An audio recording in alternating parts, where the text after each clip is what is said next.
Wish you very very happy birthday Kavya Chaudhary आपने।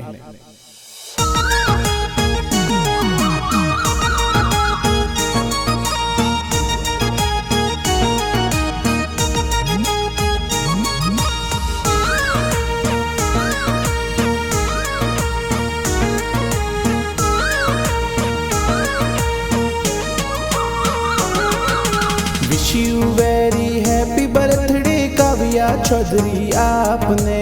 Cake कटावो birthday मनावो खुशियाँ जोर मनावो। मसाराम जी पापा जी कहे जे ममता देवी मम्मी जी। मम्मी पापा तो घणा उसीला केक थोने खिलावे। बुरा राम जी दादू सा कहे जे प्यारी देवी दादी सा।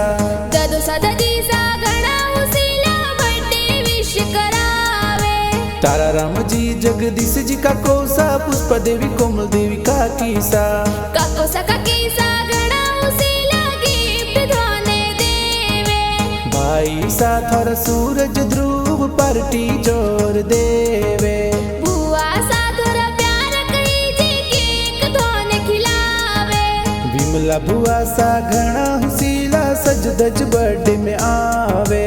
बुआड़ो सा घणा उसीला पार्टी माही आवे। ललित जी बुआड़ो साए पार्टी जोर मनावे। नानो सा नंदी सा घणा उसीला खुशियाँ घणी मनावे।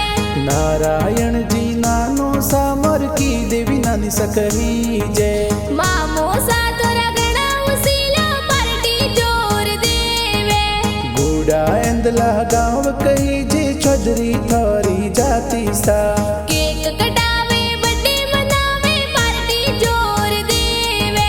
सुरेश जी महमो सा प्यारा पार्टी जोर देवे। सगलो परिवार मिलने देखो खुशियाँ घणी मनावे। राणा राम भीम देवासी गाना प्यारा बनावे। जय अम्बे म्यूजिक स्टूडियो कृष्णगंज माही बाजे। कृष्णगंज माही बाजे।